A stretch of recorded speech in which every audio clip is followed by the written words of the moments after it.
Hello, and welcome to the 13th Annual Michigan State University Comics Forum. My name is Ryan Clater. I'm the professor of the Comic Studio courses in the MSU Department of Art, Art History, and Design, and I'm the director of this event. Before we get started, I wanted to give the stage to a sister comics event here in the Lansing area called the Capital City Comic Con. Michigan State University partners with this event to create a pretty exciting opportunity for one deserving MSU comics minor student. So without further delay, please join me in welcoming the Capital City Comic Con owners, Tim Hunt and Brian Harris.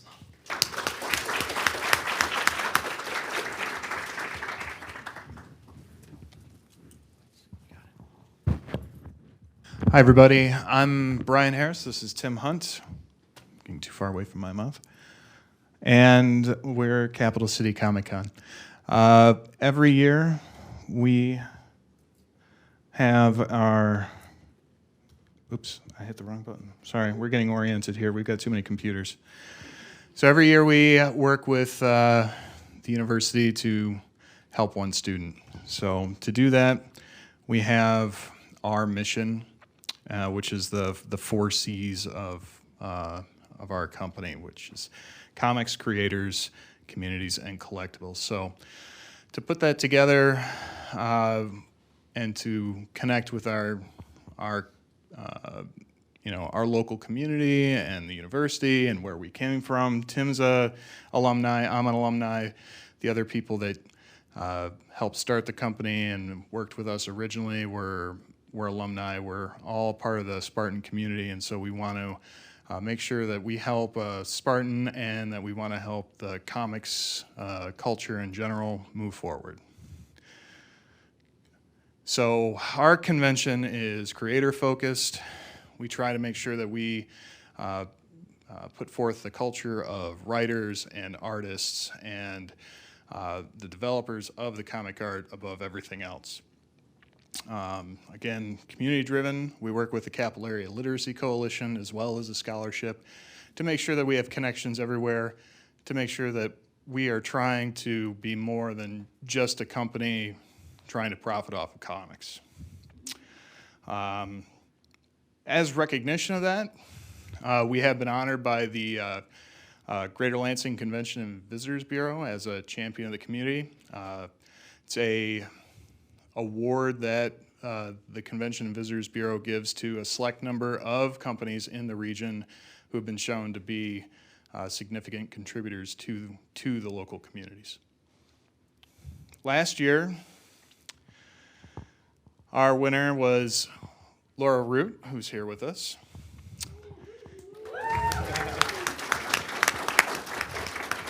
This is her piece, which, I have to say was one of my favorite pieces. So what's the scholarship? We talked about it. It's a $1,000 scholarship. It helps students with their art, with the process, not only just financially, but also with the process of the comic book creation process and in the industry. So why do we do it? We already went over that a bit. It's only for MSU students in the graphic arts program.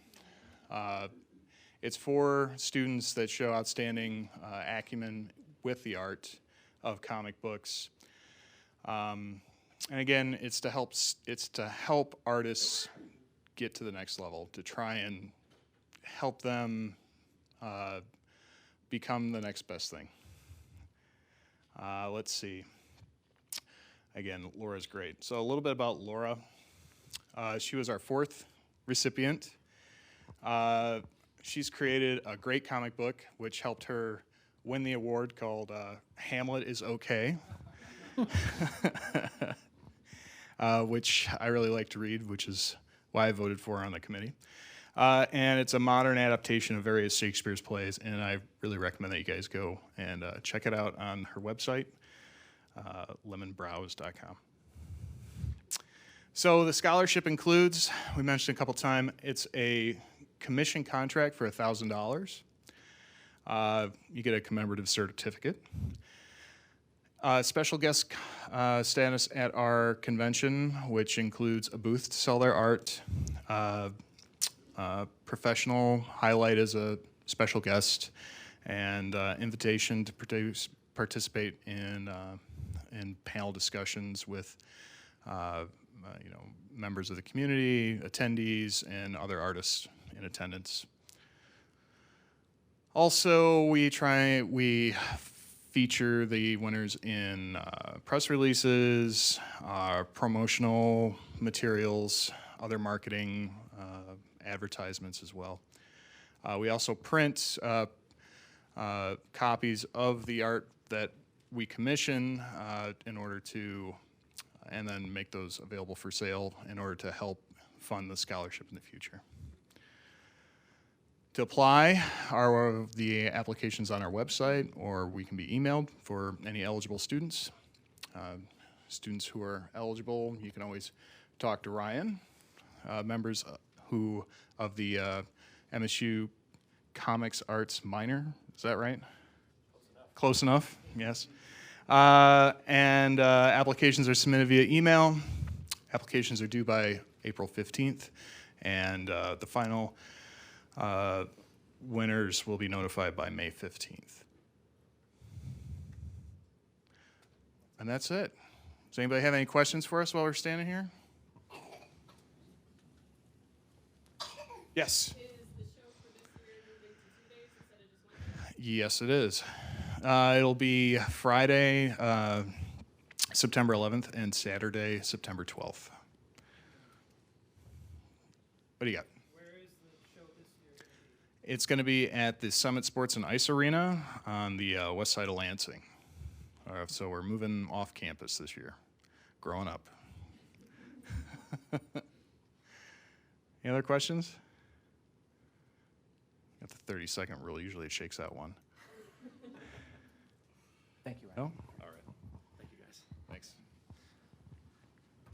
Tim and Brian, thank you very much for outlining this extraordinary opportunity for one of Michigan State University's comics students. As they mentioned, they have done this for 4 years. This is their 5th year. So thank you for your half-decade of commitment to fostering comic artists in our area. I'd also like to take a moment to recognize the campus and community entities who, through their contributions, allow each one of us to be here now and through the week, enjoying all of the events associated with the MSU Comics Forum absolutely free of charge. And I'd like to start with the bronze sponsors, like the Michigan State University Comic Art and Graphic Novel Podcast, which airs monthly throughout the academic year and interviews professional cartoonists. BRD Printing, who did the immaculate job of printing Emil's 2020 MSU Comics Forum posters and has done so for 12 years straight now. Thank you, BRD. The Residential College in the Arts and Humanities. And the MSU Library's Special Collections, home of the largest public collection of comic books in the world. Yes. Silver sponsors include Matrix, the Center for Digital Humanities and Social Sciences, MSU Muslim Studies, who annually contributes to the Comics Forum by having a comic book reading discussion and lecture, Gary Hoppenstand, an extraordinary professor who has been a supporter of comics and the Comics Forums since its inception, and the gold sponsors, which include Michigan State University Libraries, where we are all sitting right now, and where all of the events are taking place over the course of this weekend. The Journal of Popular Culture, the MSU Department of English, the Department of Art, Art History, and Design, which houses the Michigan State University Comic Art and Graphic Novel minor course of study, which is an interdisciplinary minor between the art and English departments at MSU. And finally, our platinum sponsor is the College of Arts and Letters. And if you are interested in becoming a sponsor, you can contact me at Director MSUCF for Michigan State University Comics Forum at gmail.com. So a little earlier, I mentioned my role as the director of this event, but I can guarantee you that the Michigan State University Comics Forum would not look like it does without a lot of help from the MSU Comics Forum committee. So please join me in thanking each one of these folks with a round of applause, starting with our venue liaison, Jonah Magar.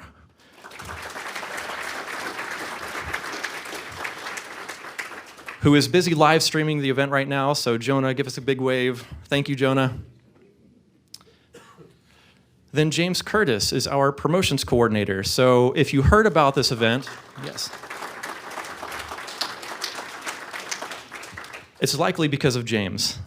James lives a couple hours north of here, so he wasn't able to get down here tonight, but he will be here tomorrow. But thank you for the round of applause anyway. Maybe he's watching on live stream. Hi, James. Anthony Robinson is our faithful Artist Alley coordinator. Anthony Robinson has put together a tremendous roster of artists which will be displaying their work tomorrow throughout the day on Saturday. Zach Cruzy, panel coordinator.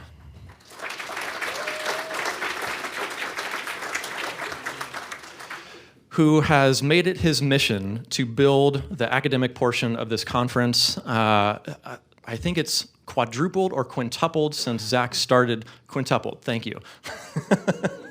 Since he started working with the MSU Comics Forum, so I cannot overstate Zach's influence on the show. Zach, thank you for not only growing the show with me, but also being my rock whenever I need to talk about the show with somebody who understands. Also, and there's Zach. Look at him. So handsome. Julian Chambliss, our associate panel coordinator, who is a relatively new hire in the English department, who has absolutely hit the ground running. He moved from sunny Florida to sunny Michigan to become a part of comic studies and much more on campus. So Julian, thank you so much for your involvement. And Sharif Abu Saud, our webmaster. As you can see from a number of these pictures, we have several working dads on our committee, and Sharif was unable to be here tonight as well. But hello on live stream, Sharif, and thank you for making our website so accessible. And I'm Ryan Clater, and together we make up the MSU Comics Forum committee. So let's give these guys a round of applause.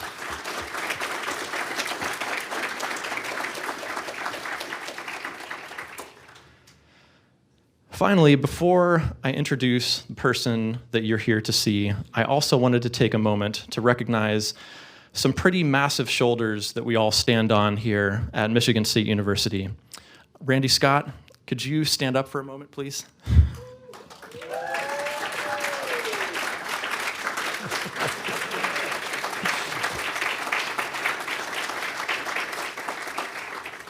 Can I say something about this hat? Let's hear it. Yesterday, and the creator is sitting right back there, Lynn Edwards. Hey.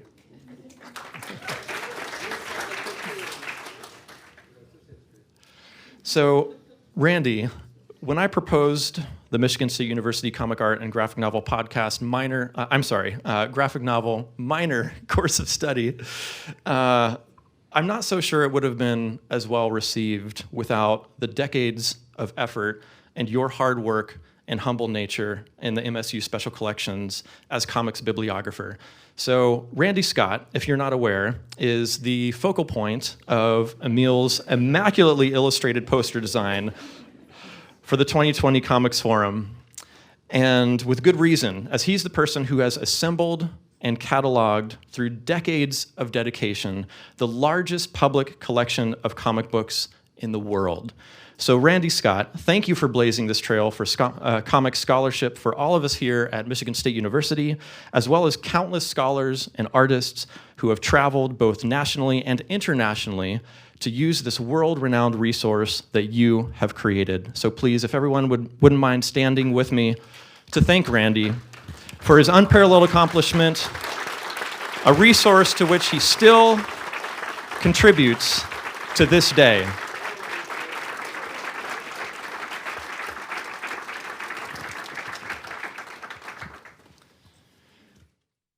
Randy, if I haven't embarrassed you enough, can I ask you to come up here for a second, please?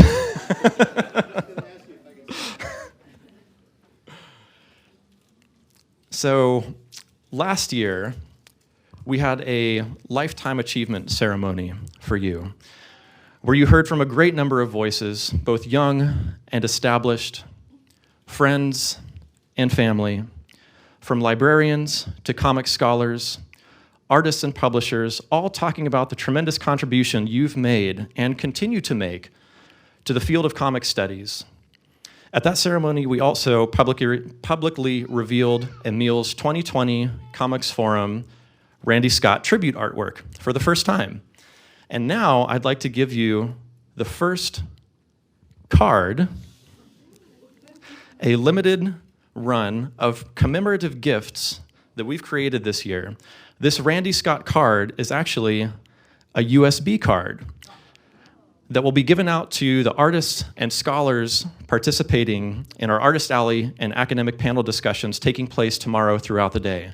So moving forward, there will be about 100 comic scholars and artists who will be thinking fondly of you and your legacy as they save their important documents on your face. Wow. That's crazy. Thank you for everything. Ryan's taking legal defenses finally. Can I go now? You're free to go.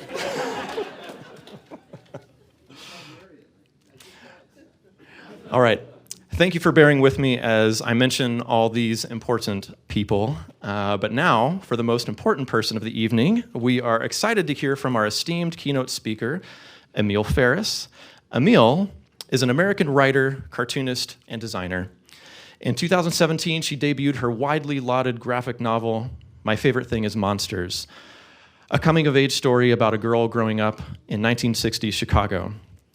The book is written and drawn in the form of the character's notebook. My Favorite Thing Is Monsters was heralded as a masterpiece by Forbes and the AV Club, and at the start of 2020 was named one of the most important comics of the past decade by The Guardian.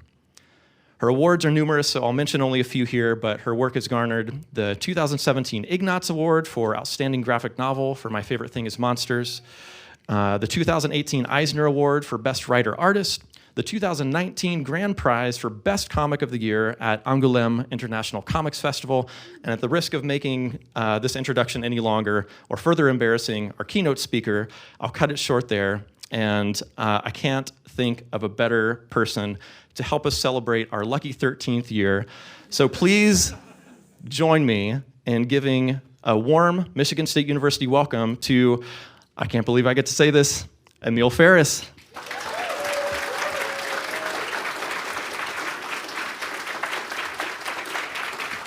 Thank you, Ryan. I don't think am I hooked up here? Are you able to hear me loudly? No, I think I'm just regular. Hold on a second here. I'm sorry about that. Zach, what should I do? By the way, thank you for that warm welcome. I really appreciate it. But I do. It's right here, and it's on. But I think it's off up there, and I don't know what to do there. Yeah, it's... We're hearing you. Yeah. Yeah. Okay. Yeah. Okay, then I'm good. All right. Let me see here. I also have to do something else here. Let's see. I'm sorry. I'm technologically inept, but I'm doing my best. Let's see. We're there. We're happening. Okay, I'm going to put this bad boy over here.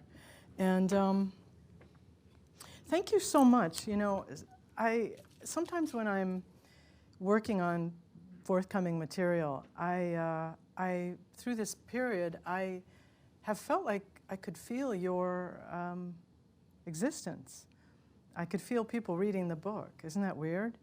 And the book was accreting substance.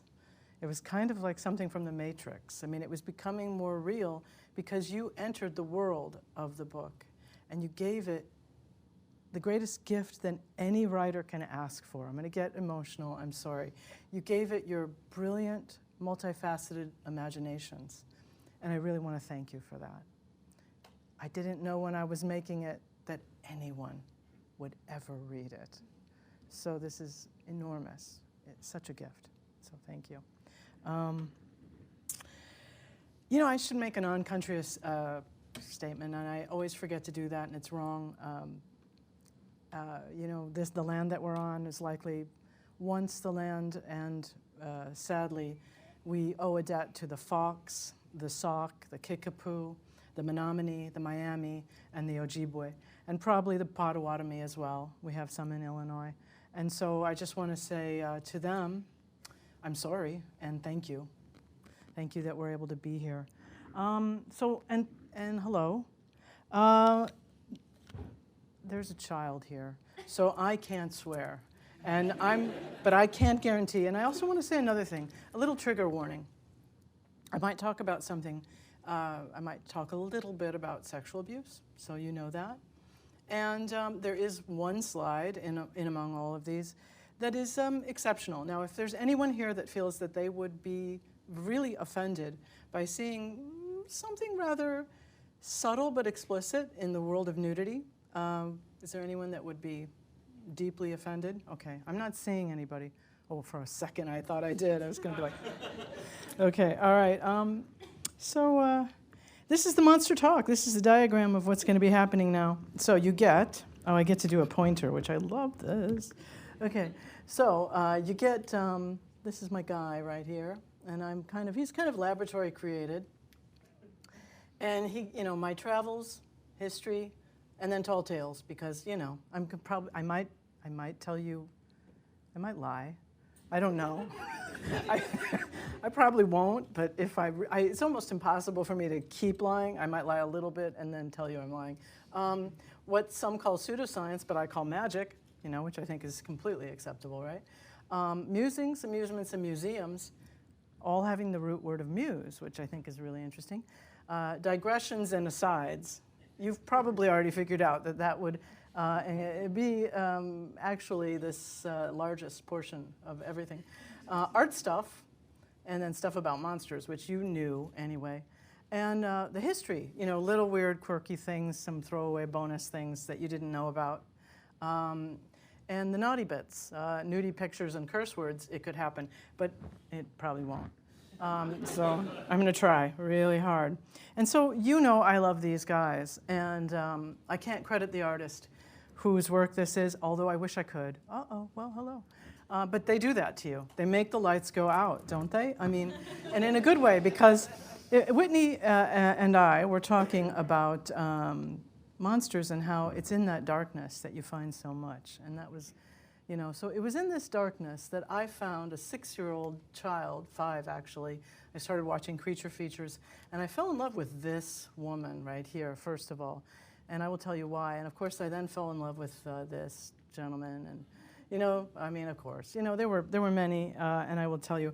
And, these are my parents. So this, that kind of explains something. And let me tell you a little bit about these people.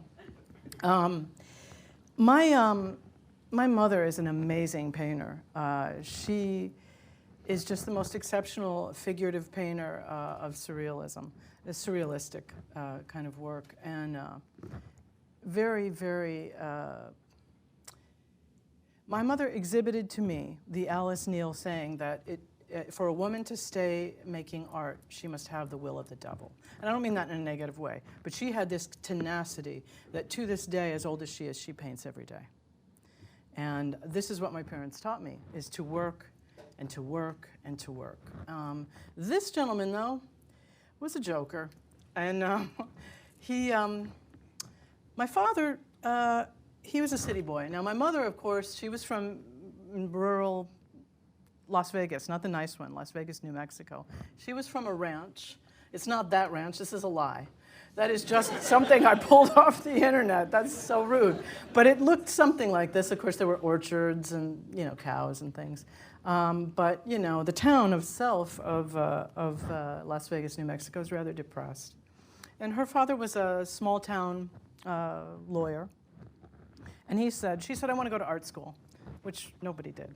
So he said, well, draw up a amicus brief, or he draw up a proposal to tell me that you're really serious about this. So she did. She drew up a proposal and presented it to him in his office in front of his big desk, and he reviewed it, judiciously, and then he decided that she could go to school. Now, my father, on the other hand, was from this place, 71st and Stony Island in Chicago, which my father would have said more like this, 71st and Stony Island in Chicago, okay? And he was an immigrant, son of an immigrant, an Arab immigrant, who was a furrier. My first monsters were the furs in the abandoned shop.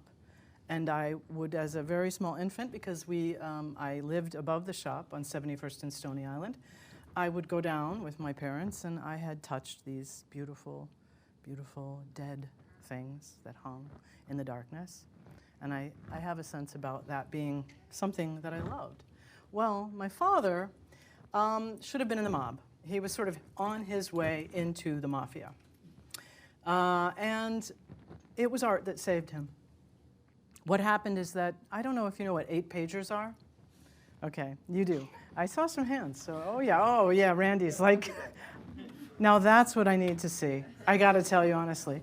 I'm gonna take this off because I'm getting hot, but no, I'm not. I've got this. Okay, so I'll just be hot. He made 8-pagers at Morgan Park Academy, which is a military school that he was at, and he was attending with the sons of mafiosa. And so one day, he was making this as a business. He would run them off on the mimeograph machine and then sell them for a quarter. And this is how he was paying for things. Well, one got stuck in the mimeograph machine and was found by the administration. And they figured out who did it. And so he was about to be expelled. And the art teacher saw it. And she really felt that his representation of Mickey's phallus was very good. And she said, "Give him to me." And that saved him. My father told me with tears in his eyes that he hated beating people up, that he didn't want to be a mobster, and that was certainly going to be his future. What he did instead is he got a scholarship to the Art Institute of Chicago. And that's where he went, yeah. And that changed my life too, because these two crazy fools met there at the Art Institute of Chicago, and somewhere in that building, they made me, right? And my mother's famous statement was, she came up to my father and she said, if you stretch my canvas, I'll clean your brushes. So this is, I don't know if any of you ever played Tapper. Okay. Well, my father was the inspiration for the bartender in Tapper. Big Mike, the bartender. He had taught the man that invented Tapper how to do a lot of things. And so this man honored him by creating that character. Now this is the nice one, the one that I can show you. I mean, nice. I'm so wrong. I'm so wrong. Forgive me. I'm being such a boomer. I wanted to talk to you a little bit, and I think we skipped something here. Did we? Oh yes, we did. These are my parents yet again, and that person who looks really not well. That's me.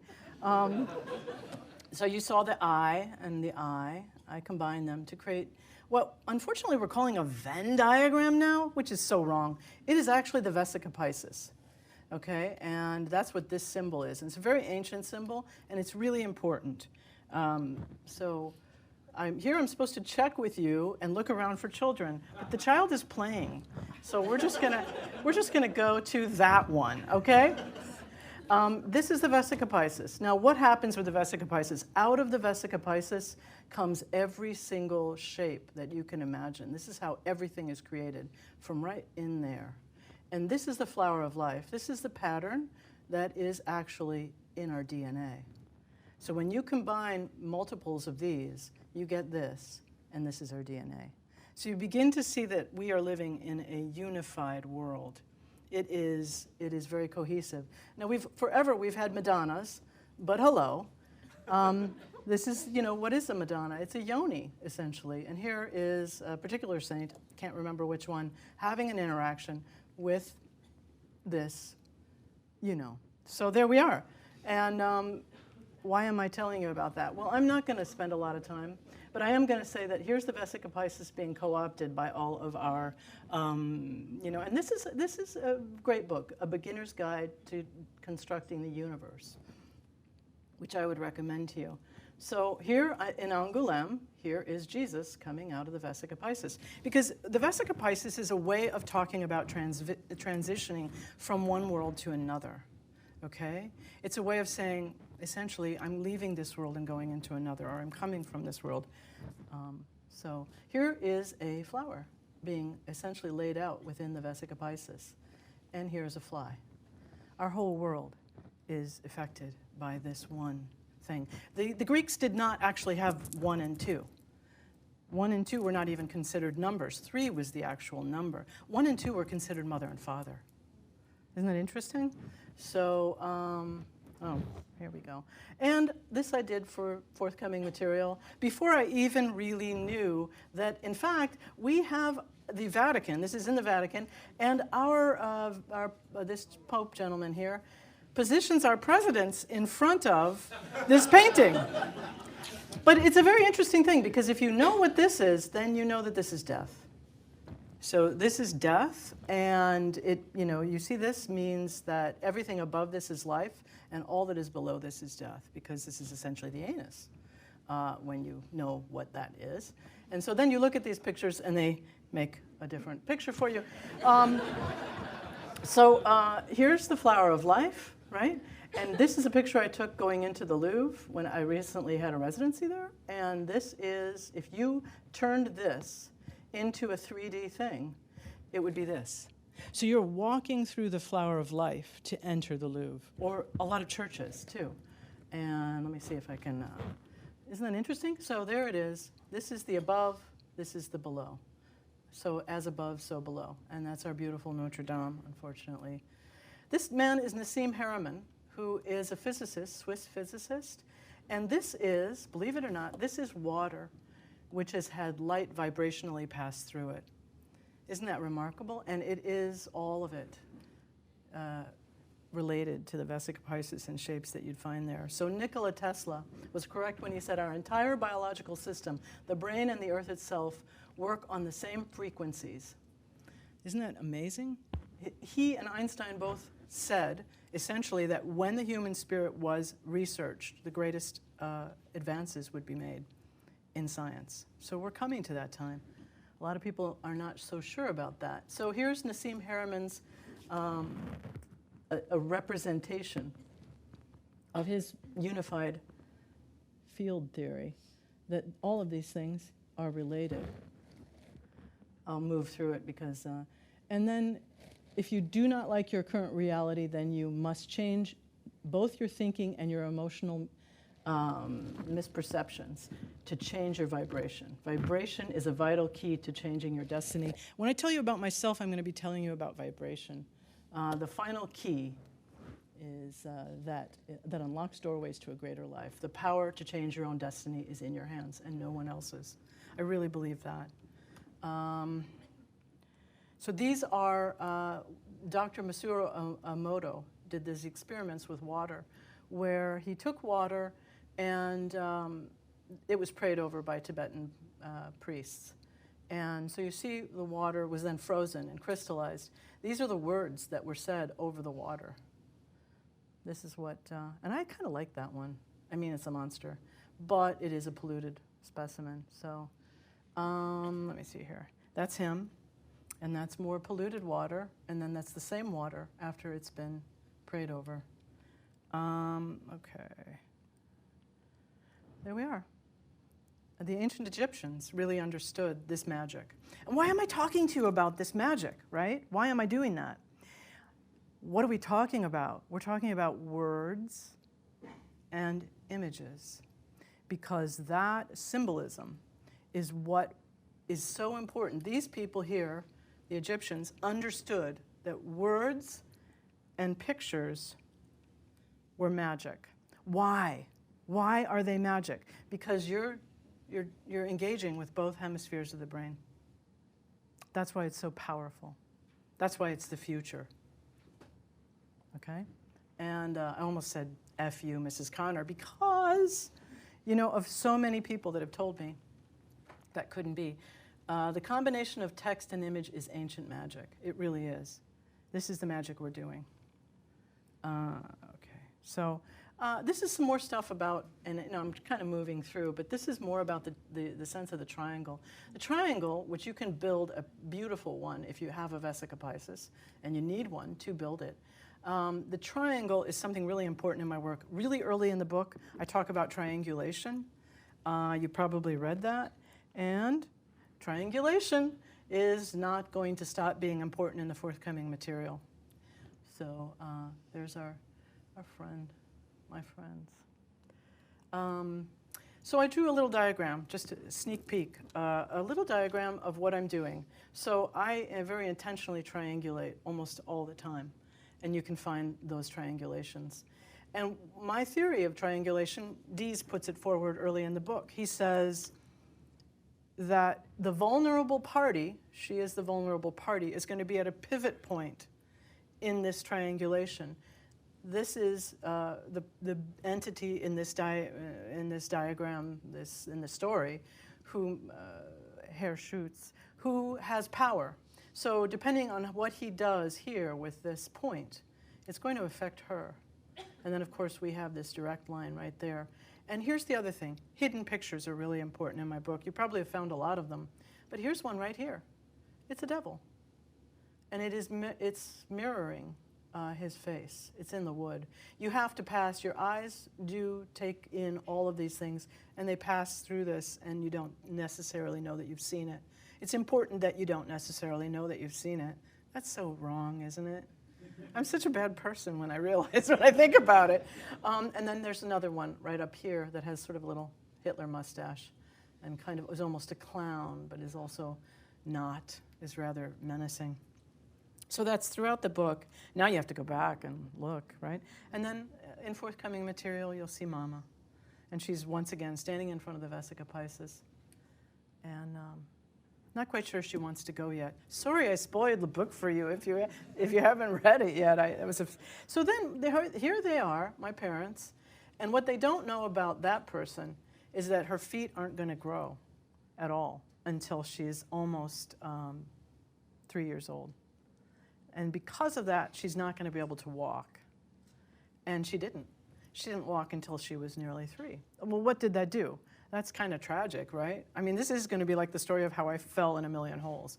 It really is. I'm sorry. It meant that I had to sit in the middle of the room and draw because I couldn't do what kids do. You know how they do that, like walk up to things to touch them? I could never do that. And that's a developmental thing. I think you crave the ability to do that. You crave it. And I couldn't. So what I did, luckily I had wonderful parents who made a little studio for me in the middle of the floor with everything that I needed to draw. So I could have still life set up for me, and I could look at things, and I could draw everything. I drew everything. So why do I tell you about this? Embrace the magic of your unique misfortunes. That's really an important thing to know, to do. There are always going to be them. And you have a special story. You have a story nobody else has. And you have things that you will accomplish despite the fact that you are going to be challenged and probably already have been in your life. So this is actually where I grew up in Uptown. This is 833 Buena. Even the Hispanic kids called it Buena. We didn't call it Buena, called it Buena. And Eugene will know this. I mean, and this is where I tell you Karen is. I cooked down the life quite a bit because this building was so full of life. I sat on the floor and ate off of leaves with one of my friends. And then I had Haitian food with another. And then I had, and I had Native American friends. And I had all kinds of friends. And so this building was my window to the world. But it was also a very dangerous place to live because we couldn't go beside the windows at night because somebody was usually shooting and we'd get shot if a profile showed up. So Uptown was a dangerous place. This was my first love as a painting. And this painting is called Village of the Sirens. So my father brought me to the Art Institute, and he loved that place. That was his place. So he would take me there, and he would just sort of shove me towards paintings, like you would shove a kid towards a rich uncle. Get to know them, you know, get to know them. It'll be good for you. And this was the first one, and I saw this, and all of them, they kind of looked like my mother, and they were so beautiful. And then I looked a little closer, and I realized the secret of this painting. And somehow, because there were prostitutes and in the neighborhood that I grew up, there was a way that there was a domestication to these figures that really sparked a kind of a response, an early feminist response to this painting. But you do see that these are mermaids. I'm not, okay, I'm so blind I wouldn't be seeing that. Here it says you can look at a picture for a week and never think of it again, or you can also look at the picture for a second and think of it all your life. I think of this painting every day of my life. It just was a lot to me. This is maybe the second painting I fell in love with. And if you haven't figured it out by now, my father and Dee's are sort of similar. This painting explained to me his nature, which could be extremely violent and also very tender and very cultured and very brutal, all at the same time. And I spent a lot of time walking the city with that father of mine. This was maybe one of my third loves, and this actually hangs not far from here. Do you know that you have, as Michiganders, you have this painting? It's your painting. It hangs in the Detroit Institute of Art, which is a tremendous, I'm jealous, I'm so jealous. I completely enjoyed this painting in so many ways. And when I found out that it inspired this woman, who at 18 changed the entire world by creating a genre, by writing a book that changed the world and created a genre. And here she is talking, and I don't have my glasses on. What does she say? She says, I do know that for the sympathy of one living being, this is her speaking as Frankenstein, I would make peace with all. I have love in me, the likes of which you can scarcely imagine, and rage, the likes of which you would not believe. If I cannot satisfy the one, I will indulge the other. I did a piece which was for noisemakers, which was a great opportunity to talk about Mary Shelley. She was not, her mother died, a very famous author, died when she was a few days old, and then she was raised by a stepmother who really kind of hated her and did not support her in any way. So she went through tremendous hell as a human being, and I wanted to talk about that because, let's be honest, not all of us get on with our parents, you know, and sometimes it's nice when we find out that there's a way to survive that. So I fell in love with her. The producers of the movie Bride of Frankenstein did a fantastic thing. They were told, you have to cut Elsa Lanchester as Mary Shelley out of the beginning of the movie. We don't want that. We just want the story about Bride of Frankenstein. And this one particular producer said no, no. And because that producer said no to this essentially misogynist request to just take away the fact that this book actually came from a woman, I became a writer. Because I saw this and I said, huh. Now, Mrs. Connor in kindergarten had 2 stacks of papers. The stack for the boys had everything. President, you know, doctor, policeman, fireman, businessman, everything. The stack for the girls had secretary, nurse, teacher, mother. Writer was in the stack for the boys. And then I saw this, and I was like, fuck you, Mrs. Connor.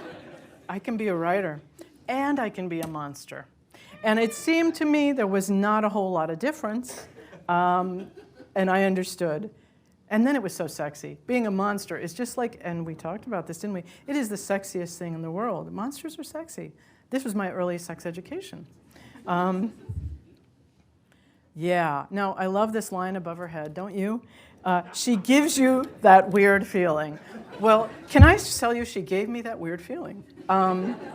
I just fell in love with her, and there is a scene, as you know if you've read my book and maybe even seen this movie, where she and the woman she's kidnapped almost kiss. I think they cut out the fact that in the movie, the way they filmed it, they did, or they were quite intimate. I imagine that. I don't know if it's true. Anyway, that was a lie. That was one of my lies. Here we are. I cried. I wept.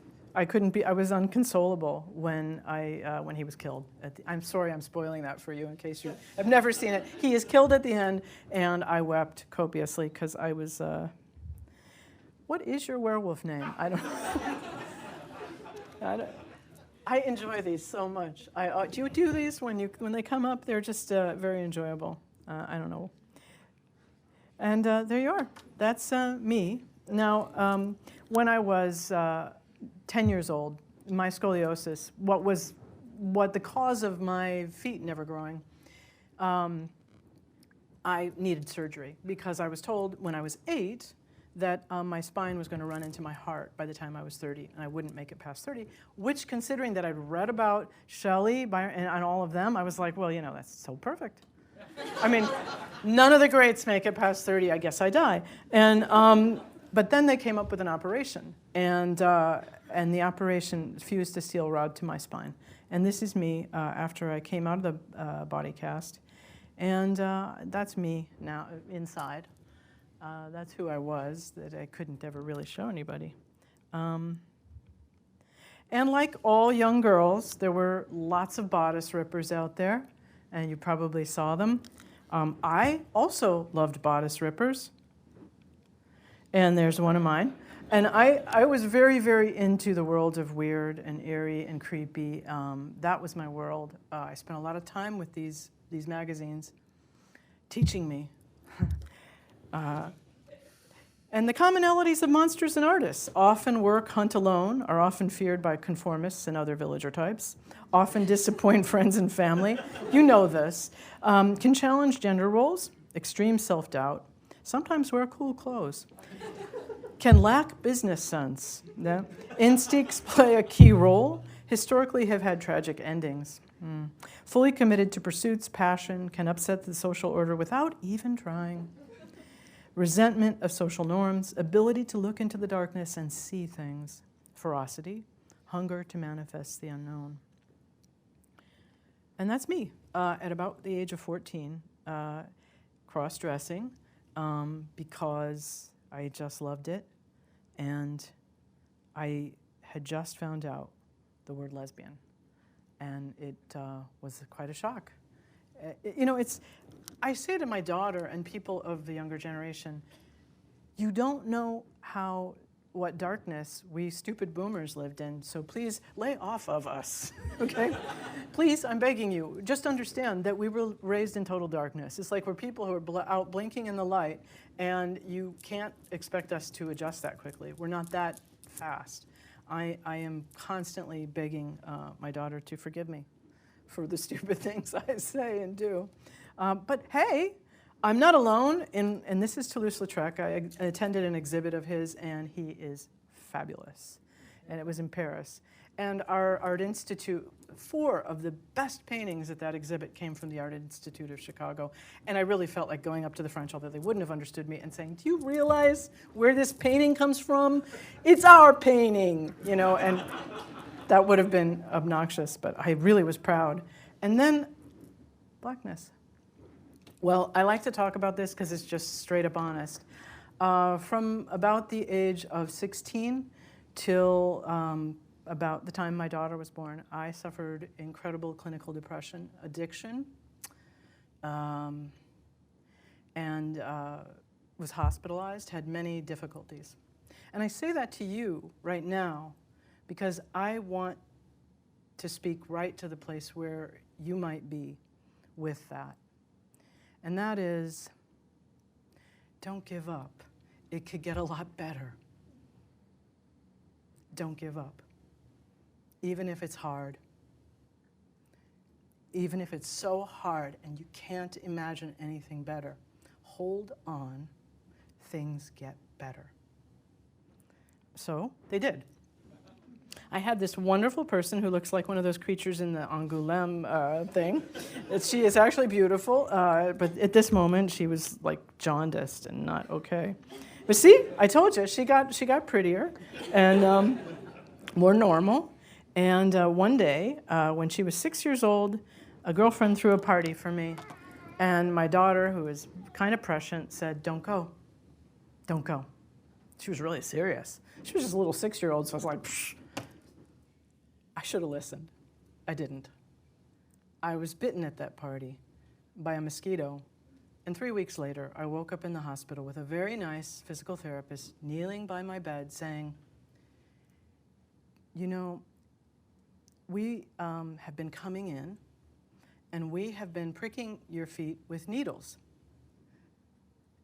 And I said, "Really?" And the physical therapist said, "Yeah, but you see, the problem is you didn't know it." And I was paralyzed from the waist down. And I had lost the use of my right hand, my drawing hand.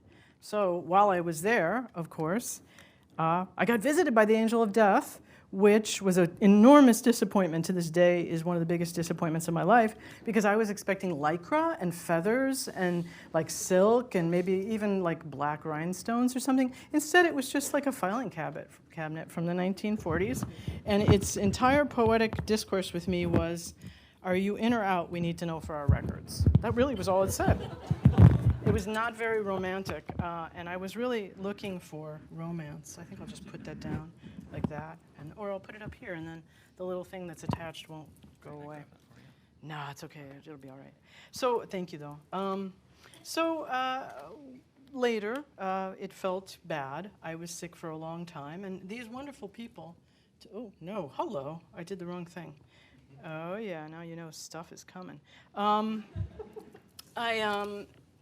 I had wonderful helpers. I had my mother allowed me to live in her dining room. I was a single parent, so I had a 6-year-old child. I did not know how I was going to live. My daughter was a tremendous support. What ended up happening is that my father had died just not too long before, the year before, which was pretty terrible. And there was a family show that had been planned at the Evanston Art Center, which is where I was living at the time. And I had no art for it, and I, of course, couldn't really draw. So I sat at a drafting table. I wheeled up to it in my wheelchair. My daughter got a quill pen and dipped it in ink and taped it to my hand. And we drew this drawing together because she wanted to have something to put into the show as well. And what she drew was really important. What she drew was, I drew this wheelchair and this little chair that was her little chair, and she drew me getting up out of that chair because she said, "You're going to." The doctors had said, "You'll never walk again." The head of neurology at the most major hospital in the Midwest had said, "It's over. You're paralyzed from too high up in your vertebrae." So my daughter knew different.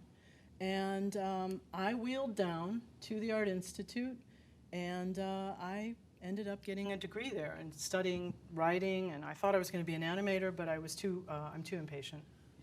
It was like I couldn't wait. I mean, if you think graphic novels are tough to do, animation is just like, I don't know. I don't know how animators do it. And plus, it was too frustrating for me.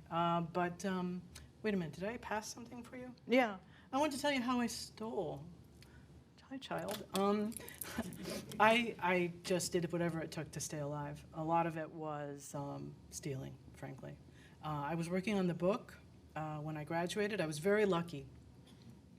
I got a $10,000 grant from the Toby Devin Lewis Foundation, and that allowed me to have 6 months to work on the proposal for the book. And I will tell you something. That was the greatest gift. And if I could change the rules, I would make it so that everybody who graduates college gets $10,000. Well, it makes total sense, especially for artists, because it'll give you that time to build that show, to write that book, whatever it is that you have to do, and you pay for it anyway. Might as well get it and be able to do something with it and prepare for it. Can you imagine the creation that would happen if we just did that with every single BFA student, every writer, every filmmaker? Things we would make, and we could do stuff like that. We just have to change our vibration a little bit. So this is the book that came out of that, and I wanted to show you. This was the cover I had imagined it would be on the book, and very fortunately, Jacob Covey, who is a great designer at Fantagraphics, said, well, I think you could do something different, and I'm really glad he did, because I like that better. When the book came out, of course, the next big hole that I fell in is that the book was seized by pirates. Now, if you don't think that's true, it's actually true, and it's hilarious, isn't it? Like, my book was seized by, well, we don't know really what happened to it. That was the fear, that it was seized by pirates. But what happened is that the shipper went bankrupt midway, went my book in the Panama Canal. So all of the first edition have a slight wave to them, because they sat on the water for a couple of weeks while my publisher looked and hired a detective to try to find the book. Yeah, and I thought I was in the clear. Poverty was over. All right. And I went to Miami Book Fair, and apparently Art Spiegelman had seen the book. And I didn't know him from Adam. I was stealing, oh, that's me again. I was stealing appetizers. I was just going around and literally just, I was following the guys, because I didn't know you got money. I was so stupid. I didn't know that you got money when you went to a fair. So I was really hungry, and I had a bag of pecans. And a friend of mine, Kurt, and I were like really kind of like just like blocking them so that we could take all the appetizers, because we were hungry. And I got this little pile of appetizers, and I sat down at a picnic table, and I started eating them, and somebody across from me said, well, who are you? And I was like, oh, God, I'm going to get thrown out of this place. And I told him who I was, and he looked at me, kind of cocked his head, and then he talked to the guy next to him, and then that guy talked to this other guy. And that other guy he talked to was that guy. And that guy literally reached across the table and grabbed my hand and said, wow, I liked your book. And, you know, I was like, and who are you? And then he said, and then I was like, I don't know, I think I cried a bunch or something. Anyway, there I am. You know where I am, I'm in front of the Louvre. And I got to be there for 3-4 months this last year, and do a residency there. And I got to walk around and be a big shot. And I got to, like, they let me lick things. No, they didn't really. I didn't get to lick the Mona Lisa. I was totally messing with you about that. Anyway, but here you see the Vesica Piscis then. There is our guy Jesus coming down and talking to St. Francis. And that's important, right? And of course, I love the monsters. I got to do a workshop with people and talk about monsters in paintings, and they got to draw themselves into paintings and go into paintings. This is a sexy damn painting. I love this painting so much. It's by Joachim Vadevel, and look at that thing. And what I love so much about it is, yeah, she's pretty sexy, but you know, you usually see this where the knight is fighting the monster. You usually have them be the big players in the painting. And instead, she's this great elegance. Of course, I love the monster. He looks kind of cool, doesn't he? And, oh, isn't that beautiful? When you think about shells, think about what the painter is telling us in terms of shells, our body, our skeletons and shells. And it's sexy. I mean, hello. Anyway, and then once again, shells. We're talking about this passage, the way we inhabit this body. We live in this life. We manifest in this life. And then we move on. And there's me. I got to draw the whole time. I got to come in all the time, not at night, sadly. And I got to draw. And there I drew myself as that monster, which was fun. And I just threw this one in because it's a great monster. I don't even... Angre. Okay. I love this painting. It is really about the hemispheres of the brain. If I had tons of time, I would tell you, but the artist painted his name here, and you would imagine perhaps that's his foot. This whole painting is about the left. It's about unreason. Here is your Vesica Piscis again. Look at that. It's telling you, this painting is telling you that we are living in, the monster is unreason, which is beautiful, imaginative, possible. This world, Thebes, is reason. So we're being led, we're being told to leave. What does the, you know, that's my drawing of it that I drew, and I'm not done with it, at the Louvre. So what does she say to him? Okay, Dee's showed me a picture, and you know that she says, the Sphinx says to Oedipus, the riddle, what creature has only one voice and yet is 4-footed, 2-footed, and then later 3-footed, right? The answer is a human who crawls on all fours as a baby, then who walks 2-footed as an adult, and then uses a walking stick when old. And usually you get taught that that's the end of the story. He bested her. Yay! You know, he's so cool. No, he's just a dick. So is the riddle, wait, I'm not even, meant to make me see that I'm a strange creature just like you? See, that's what I think the truth of it is. That's what she's saying to him. She's saying, have some humility. Okay? Because to be honest, I'm scared of the part of me that is you. And she says, oh, you stupid villager, of course you're scared, because the part of you that is me is a much bigger part of you than you think, which is our problem right now, in this time, today, in this country, in this world. Okay?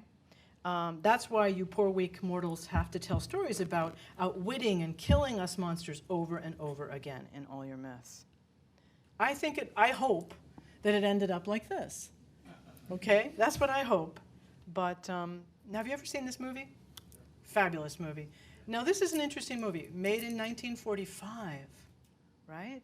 So the war has ended, and this movie failed because nobody wanted to look at what they'd done. Nobody wanted that. And let me see if yeah, okay. It is about this gentleman, Dorian Gray. And why am I showing it to you? These are beautiful shots. This whole film is made almost like by a painter, because there are tons of shots that, like this one with the shadow that he's casting, and he's reading Baudelaire. And it's just, the whole movie I would recommend. There's a beautiful, what's her name? Angela Lansbury, thank you.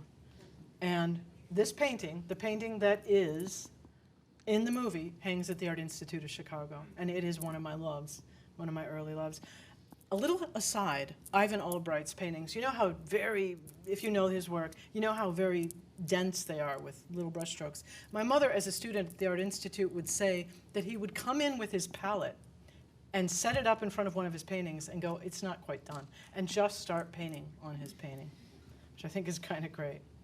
And I think this is an important quote. I sent my soul through the invisible, some letter of that afterlife to spell, and by my soul returned to me and answered, I myself am heaven and hell. If we only understood ourselves a little better. There's my beautiful Medusa. I got to take this at the Uffizi, and I did not know it was on a shield. Of course, that's the myth, that, you know, her head is cut off and put on a shield because she's an object.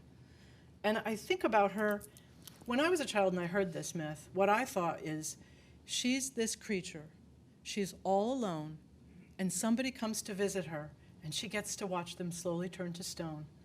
And how painful that would be, when she probably just wanted to talk to them. Like, do we ever have empathy for the monster? Do we ever think about what it would be? Well, of course not, right?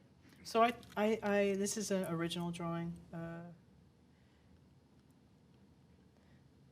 You know, you're a dick. You really are. Super dick. And he's just such a total dick. But, and you too. I mean, you really are. So I think, and I like something, Whitney Porter said something wonderful to me. She said, we have to remember. Isn't that great? Remember. To collect our members and reattach ourselves. We have to reattach Medusa's head, especially as women. Especially as women. This is what we must do. And as all people, you know, we're dehumanized by the same system, men and women. And we have to fight for that, for each other. We have to partner with each other and fight for each other. And fight for people who are people of color. And fight for everyone to have the same. Because you know what? The secret of all this shit I'm trying to get at with you is we're all connected. We're one organism. We're one group. We're one people.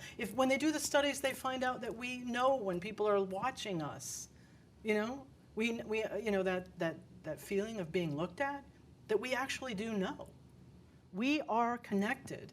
And the time has now come for us to stand up. Okay? So we must remember. And hello. You know, I'm okay with that. I mean, I'm a nonviolent person, but it's kind of cool. So here we are. This is the moment. What has happened? You know how really prescient Mary Shelley was. What are we facing now? Where is the Frankenstein now? It's called AI. And we better hope that it wants us to like it and it wants to be like us. Because if it doesn't, we are so screwed. No, we really are. That sounds like science fiction talk, but it ain't. The future is this. The future is this interaction, okay? And it's one of the most important interactions any human being can ever have with himself. And so, hello. That's right. And then, hello. That's the truth. The truth is, we are the monsters. There are no monsters. We are the monsters. All of us. That's what we are. Isn't it cool? Now, what's the problem? Why are there any problems? Because there are villagers. And villagers don't really get it. They don't understand that, in fact, they're monsters. They're just angry monsters who don't want to look inside. They look outside to find the monster, and they chase it. They're always chasing a thing. They're always chasing a thing, and chasing a thing, and chasing a thing, and chasing a thing, and chasing a thing, and chasing a thing.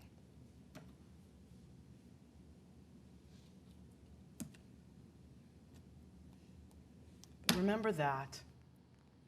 Remember vibration. Remember that you can change this. Every single one of us was sent here to be here now. I was in the middle of that fever thing, and I had this vision. I thought, how can I do all this? You know, my hand, I had drawing. That's all I had. I was a sculptor, and I had this exercise I did for my hand. This is it now. This is all I've got left. But it was enough to make the book, okay? My hand at that time was a claw, and I was so broken. I was so broken because I'd lost the only thing I'd ever had in my whole life, which was the ability to draw. And I said, what about this? And then I imagined that I was this little light looking down over the entire expanse of my life, and that I said yes to this whole thing. And I said, if that's true, then the strongest people are the people who have the hardest lives. And, you know, we are here right now. I believe we chose this. I believe we know it's a fight. I believe we know it. But we're here because we matter now, and our vibration matters now. And you gotta start vibrating. And that means you go to your studio and you make your art. And if you think, I'm not at that protest, or I'm not doing this other thing, no, the energy you produce as an artist, as a writer, as a creative person who organizes and makes beauty in the world, that shit is important. It is what we're made out of. It is what elevates every single one of us. So I just wanted to say that to you. That's what this whole convoluted series of digressions and asides has been. And thank you.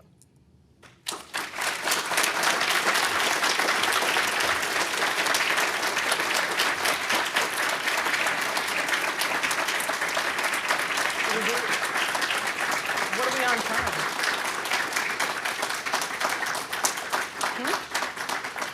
We have a couple more? And we have time for questions? Yeah. Thank you. Thank you. So we have time for a couple questions. Does anybody have a question for Emil? Yeah, you better ask one.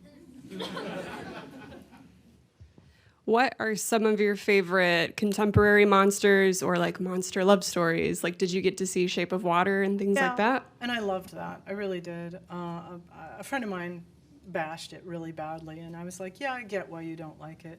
But I loved it. I totally loved it. I don't have a television. Otherwise, I couldn't make books. You know, I'd be watching the television probably. So I understand there are a lot of wonderful things on the television that are monstery. Yeah, I would say Shape of Water was one of them, definitely.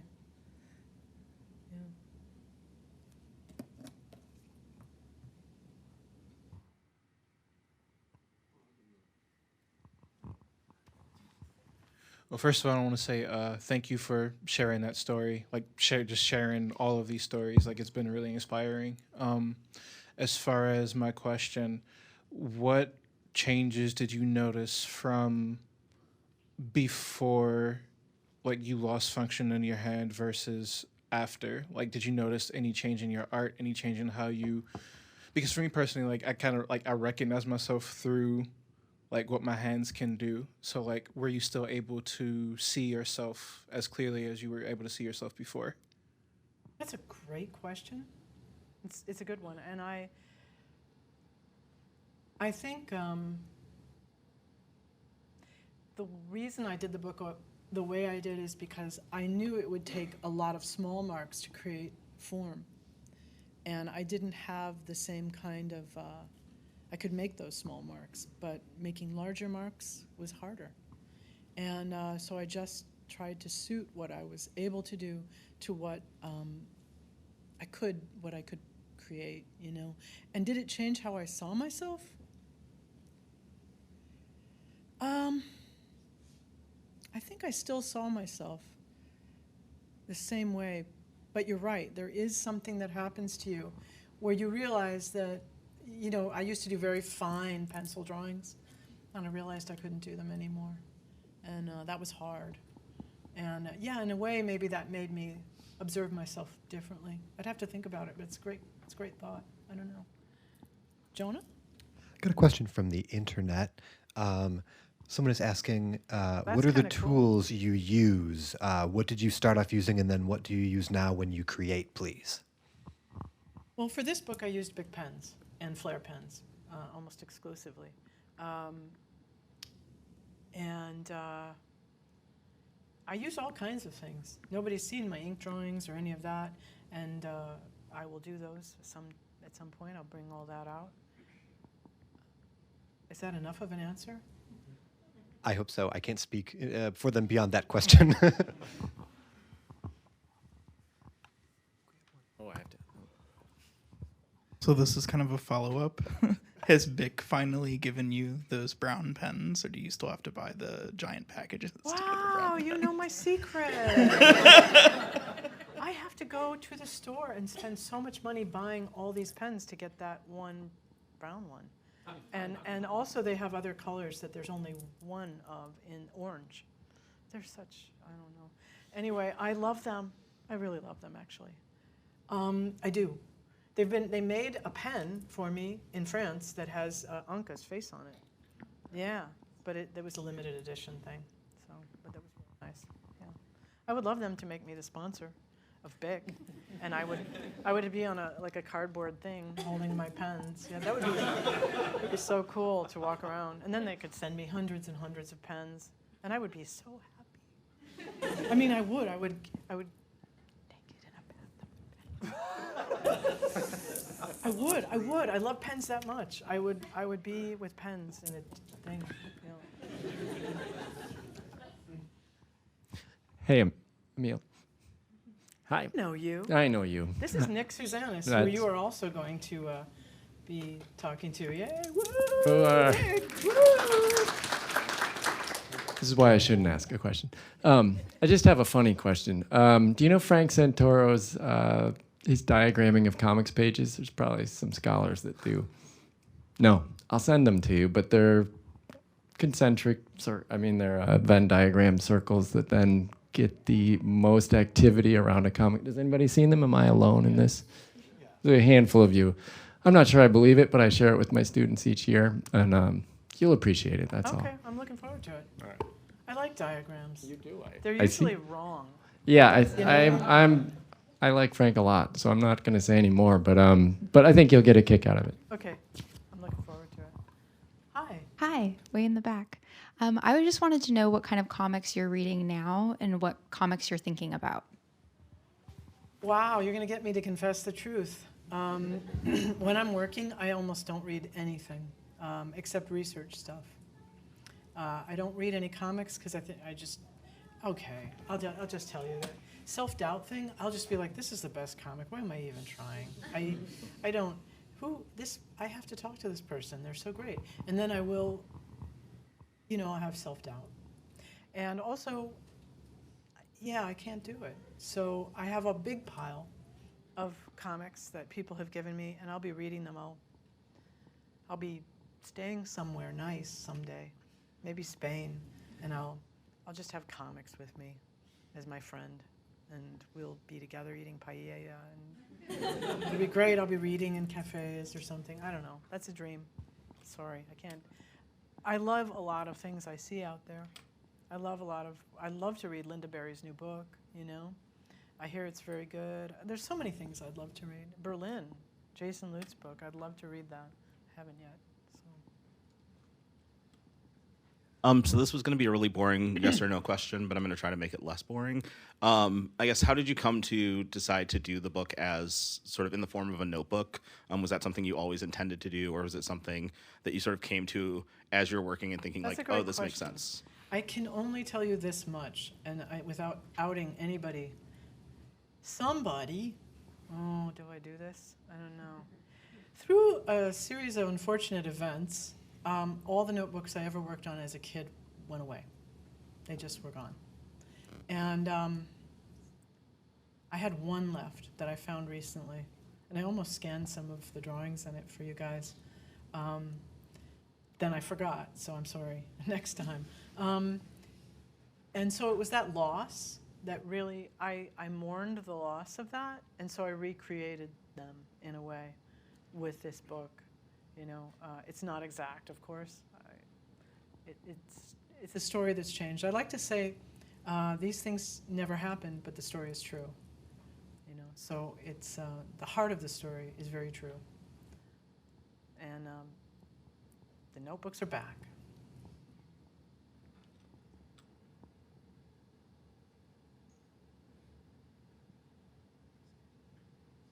Oh, hi. Thankfully, everyone in this room knows better, but there is this idea that comics are kind of an inferior format, and also the monster media is often looked down on. So my question is, do you ever kind of look at the reception of your book and kind of relish in it, like, see, like the... Well, we're still mic'd, so there's so many things I can't say to you right now.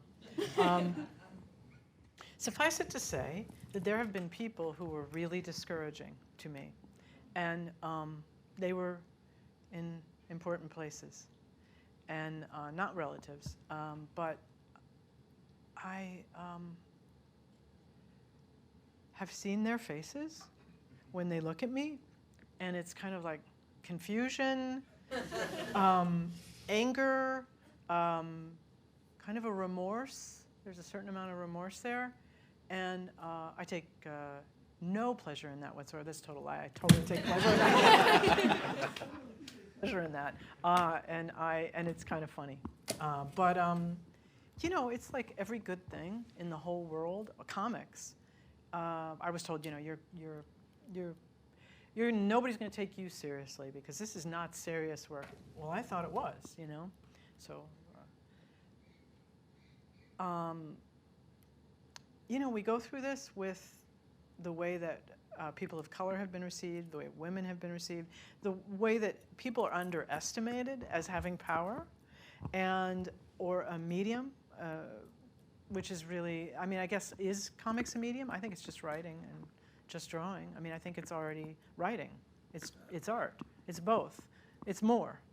But there is this way that something good is often looked down upon, and I think that's because we're under an envelope. We're enveloped and under a blanket of fear as a culture. That fear is in our television. You know, you're going to get hemorrhoids, you're old, you have this thing, you know, the war, the thing, the other thing, serial killers, etc. You know, it's like fear, it's the fear channel. Like any time you turn, there's more and more fear, which is really why I can't watch it, because I don't want to be afraid. I'm afraid enough, you know. But I think fear, and I think people in writing are afraid of comics because they know that we will just absolutely kick their asses with this medium. And thank you, it's the truth. And sorry, textual writer people.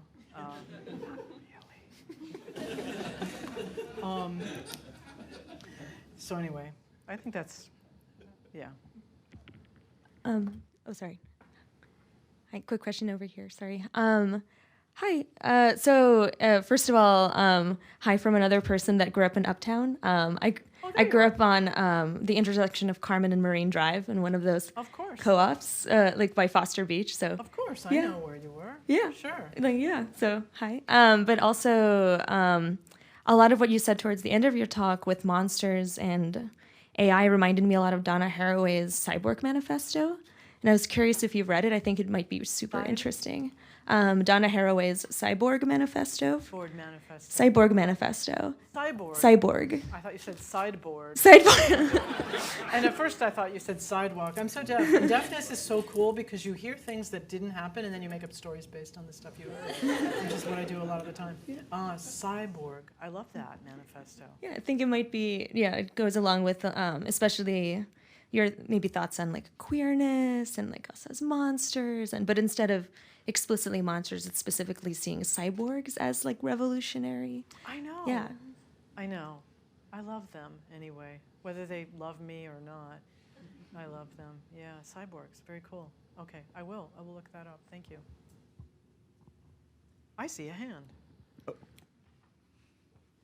Hi, thank you. I had a question about a little bit of a technical question, and I imagine you may have been asked this a dozen different times in a dozen different ways, but you have such a unique art style, and I can't imagine the time and patience that it takes to shade such big areas with such a fine point line and all these different colors. So I'm curious as to how you cultivated that style and how you practice it. I think I was always doing this. Do you know what I mean? Like, I was a poor kid. My parents were artists, and we had some supplies, but generally I would end up with the big pens in my school notebook, and I just tried to make the most out of it. I loved those 4-color pens that clicked. I don't know. I think I child orgasmed the first time I saw them. I was like, oh my God, this is I was like, this is everything. It's 4 colors. I'm in love. And I didn't have much more than that. I didn't have much more than that kind of stuff. And so I think it's about not having and just making do, which I think some of the best stuff comes out of that, for yourself, when you find yourself in a place of a constraint. Constraints are really wonderful places to be,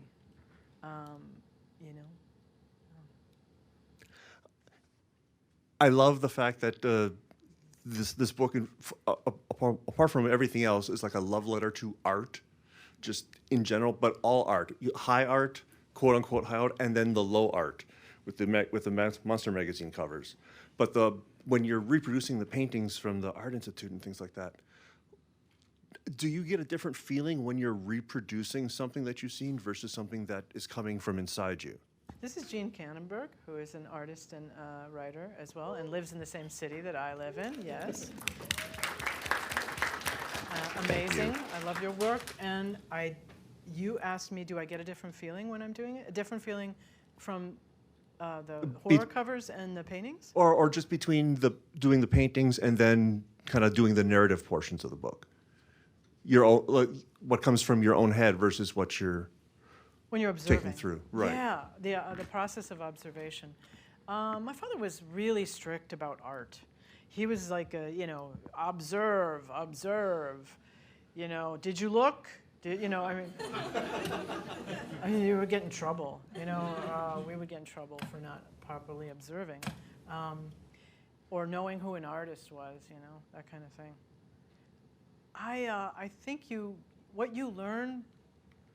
It's the best thing in the world. If you don't do this, if you don't draw still sometime, just for snicks, go to a museum and sit and draw a painting. Because there is no better way. It's like taking apart a toaster when you're that geeky kid who has to find out how things work. It's the way you find out how a painting works.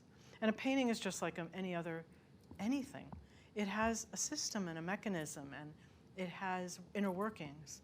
And it's really true, and you'll be amazed at the stuff you'll find doing that. I find stuff. I see things I didn't know were there. I didn't understand things about paintings until I draw them. And then I see. Her face is essentially a mirror of the flower, and and all of a sudden you see all the repetitions and the triangulations and the compositional brilliance of it. It kind of feels like you're in the artist's head when you're doing that, the other artist's head. Yeah. Eating their brain like a zombie. You know? And it's good. It's a good brain. It's flavorful. Yeah. Thanks.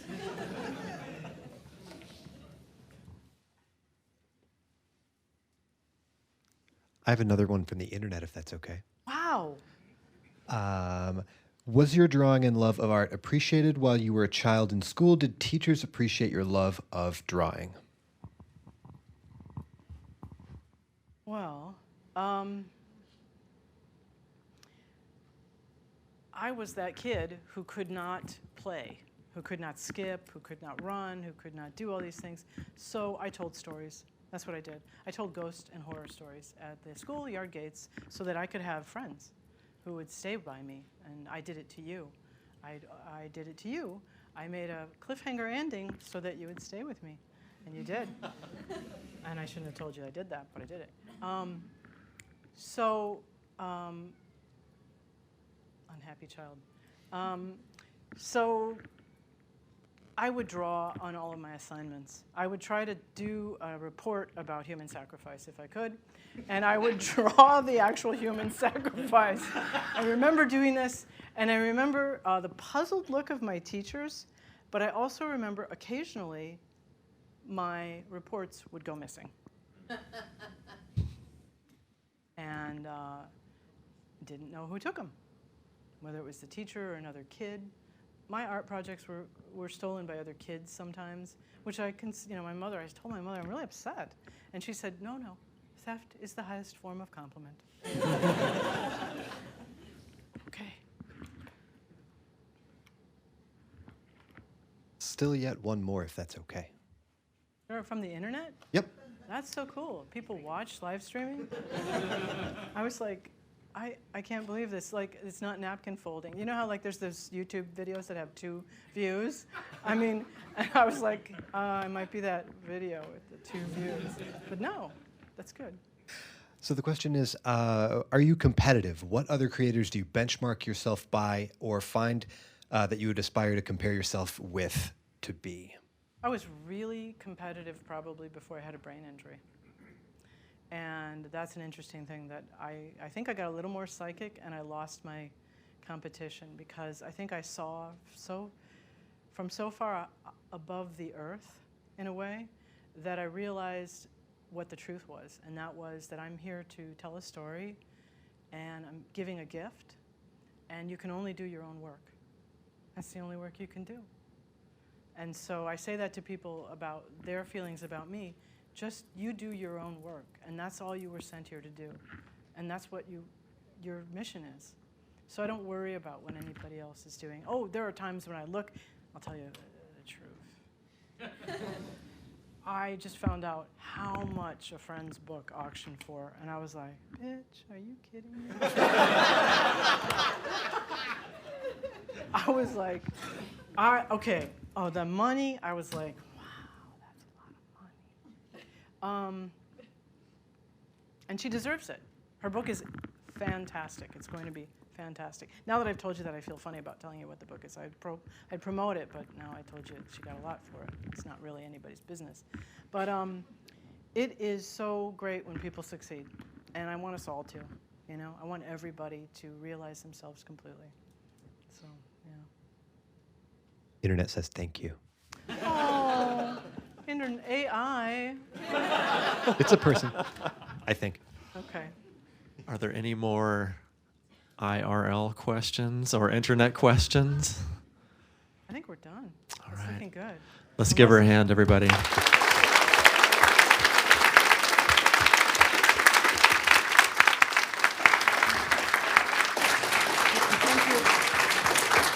Thank you to these guys, too. Thank you, Ryan.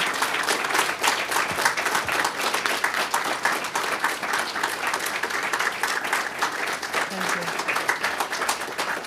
And I just, look at this guy. He's not getting away that easily. Look at this guy. Isn't he adorable? He is just adorable. Let me go away. Oh, I know. Now he's all shy. But really, he is amazing. And thank you, MSU. And thank you, Randy. Thank you to all those names right there who I've cursorily met. But you, thank you. Thank you, Emil.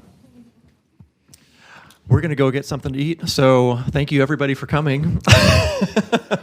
And we'll see you tomorrow, 10:30 to 5:30. All the events are happening. 3rd floor and a little on the 2nd.